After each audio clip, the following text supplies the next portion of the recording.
Bonjour à tous, ravi de vous retrouver pour ce Morning Echo du jeudi 19 décembre 2019 à l'offre du jour, bien entendu. Eh bien, c'est la Chambre des représentants qui, cette nuit, a voté la mesure d'impeachment à l'encontre du président Trump. Alors, deux motifs d'accusation, abus de pouvoir et obstruction au Congrès. Donc, les démocrates ont largement voté. Alors, c'est bien entendu un paradoxe puisque cette procédure d'impeachment ne sera pas votée au Congrès selon toute vraisemblance. Et surtout, selon le dernier sondage, eh bien, il semblerait bien que Donald Trump est en route pour sa réélection lors donc de l'élection de novembre 2020. Et vous voyez que les marchés financiers ne sont pas du tout émus de ce vote puisque le S&P, le SP500 a baissé de 0,04% dans un contexte où les autres marchés aussi ont plutôt consolidé. Et sur les agrégats financiers majeurs, pas de gros changements pour le moment. Alors au niveau donc du stress financier, vous voyez qu'on est à un niveau bas, et c'en est bien entendu à quelques jours de la trêve des confiseurs, c'est-à-dire que les marchés financiers se mettent en position d'attente en général, sauf année d'exception pendant les fêtes de Noël et du Nouvel An. Vous voyez que c'est le niveau relayé par la Bank of America Merrill Lynch. On est quand même à un niveau faible, revenant à celui d'avril, après donc le trade deal entre les Américains et les Chinois, et donc l'élection de Boris Johnson. Donc ce vote d'impeachment est plutôt symbolique, bien entendu, c'est historique, mais ça n'a pas d'effet réel sur la politique américaine pour le moment, si ce n'est de créer un gros schisme de nouveau entre les démocrates et les républicains. Contexte aussi où la Banque centrale du Japon s'est réunie ce matin, pas de changement de sa politique monétaire, puisque vous voyez que ce soit pour la Banque centrale européenne, la Fed ou la Banque du Japon, l'objectif de 2% d'inflation, ligne ici, et n'est pas du tout atteinte, on est même loin, et donc les mesures d'accompagnement monétaire vont certainement encore continuer, en tout cas pour le début de cette décennie. C'est le projet d'hier et de ce matin, il s'appelle CHIP, ça veut dire Connected Home Over IP. Et bien en fait, ce sont donc les trois GAFA majeurs, en l'occurrence Amazon, Apple et Google, qui vont se rassembler avec d'autres marques que vous voyez ici à gauche, Schneider Electric, Ikea ou Legrand, pour créer donc un standard et pousser de nombreux produits pour augmenter sensiblement les ventes autour de la maison connectée.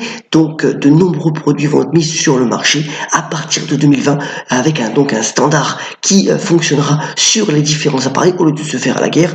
Et donc c'est un pas majeur pour faire monter en puissance véritablement donc la maison connectée. Donc un gros projet qui voit le jour donc ces dernières heures.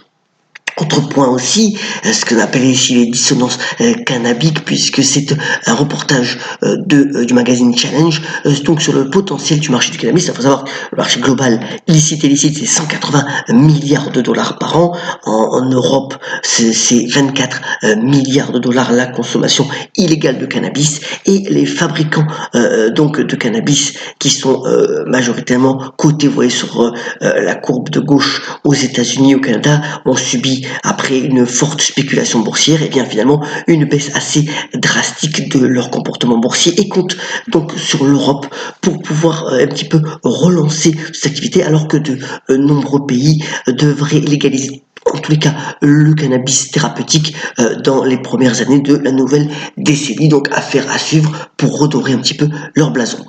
Autre point aussi, relayé cette fois-ci par les Échos ce matin, c'est le fait de dire que sur le marché de l'art, l'année a été plutôt, alors c'est un marché au niveau des enchères qui a été disrupté, puisque il a été ouvert à la concurrence, mais finalement donc il y a eu en 2019 à ce jour 124 lots de plus de 1 million d'euros, c'est une augmentation de 38% par rapport à l'année dernière. Alors c'est toujours l'art contemporain qui domine, et c'est, même s'il y a eu une libéralisation de ce marché, c'est toujours Sotheby's et Christie's qui mènent l'essentiel des ventes, et qui ont montré par là même leur capacité d'adaptation donc au nouveau marché, Internet, bien entendu au digital pour continuer donc à mener ce marché de l'art qui est somme toute assez dynamique. Venons-en au bref. Alors pas mal de choses. D'abord, de la technologie de nouvelles. À droite, donc les résultats de Micron dans les semi-conducteurs, c'est plutôt de bon aloi. Vous voyez que l'action a gagné en bourse, donc après la publication de ses résultats hier soir. Micron fait état finalement d'une reprise de la demande sur les semi-conducteurs et c'est plutôt une bonne nouvelle pour l'ensemble du secteur. Pour ce qui concerne Facebook, c'est à gauche, et bien Facebook fait un pas supplémentaire dans le jeu vidéo.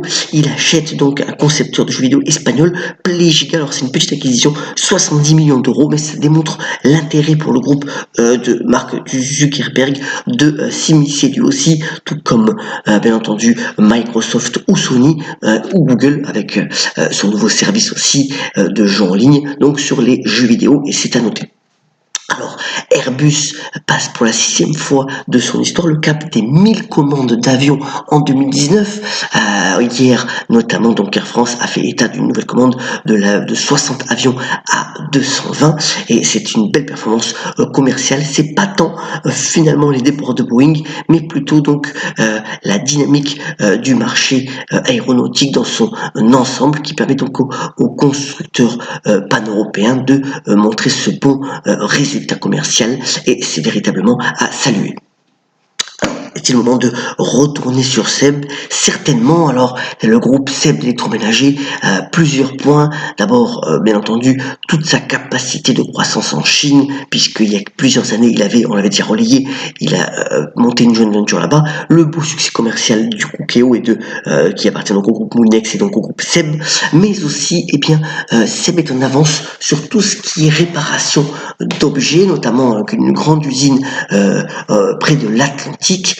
Et vous savez que en 2020 sera votée en France une loi importante sur l'économie circulaire et finalement SEB est en amont de ce projet de loi pour pouvoir faire face à une demande importante de réparation. Alors SEB, ça pèse près de 7 milliards d'euros en bourse, mais c'est véritablement un groupe qui continue d'être en croissance et qu'il est intéressant de regarder. Alors, un beau reportage là encore dans les Échos sur le pouvoir d'une marque, en l'occurrence la marque de whisky, on approche les fêtes, et c'est Jack Daniels. Alors ça appartient au groupe Brown-Forman, donc aux États-Unis. Vous voyez que la marque Jack Daniels ne cesse d'augmenter selon donc le calcul fait par la société spécialisée Interbrand. Elle vaut plus de 6 milliards de dollars en 2019. C'est assez impressionnant. Il y a même des amateurs de ce whisky qui se font tatouer le logo tellement ils aiment ce whisky. Non seulement rien qu'en France, il y a eu 9 millions de litres qui ont été vendus, c'est quand même assez considérable. Vous voyez que ça a été salué par la bourse au vu du comportement boursier de l'action donc Brown-Forman qui détient en outre donc Jack Daniels, puisque c'est monté de plus de 300% sur les 5 dernières années. Alors, pour finir ce Morning Echo, 2 points. D'abord, saluons Charlotte et John Anderson qui fêtent leurs 80 ans de mariage. Ils ont 105 et 106 ans avec une belle longévité. Donc, vous voyez la photo quand ils étaient jeunes et leur photo aujourd'hui. Ils ont encore la bonne forme. Et on termine aussi avec, bien entendu, la citation du jour. Elle vient de la grande Edith Piaf qui a notamment déclaré cette superbe phrase sujette à réflexion. Il y a des silences qui en disent long, comme il y a des paroles qui ne signifient rien. Soyons d'habitude solidaires, ayons la pêche et on se retrouve demain pour un nouveau Morning Echo. Excellente journée à tous.